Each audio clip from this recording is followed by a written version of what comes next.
ძალიან სამწუხარო ამბავი გვაქვს თურქეთის კლინიკიდან. 10 წლის დავით ხოშტარიას მდგომარეობა კრიტიკულად დამძიმდა.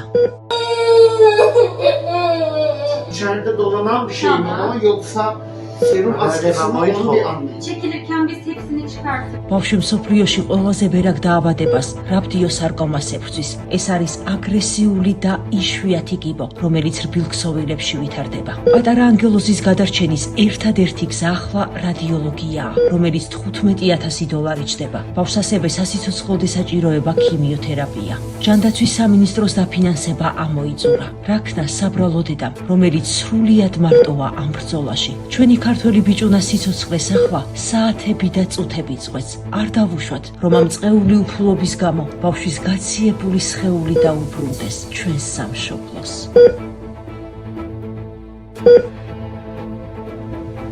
გადარიცხეთ ნებისმიერი თანხა ჩერნოვეცკის ფონდის ოფიციალური საიტის მეშვეობით.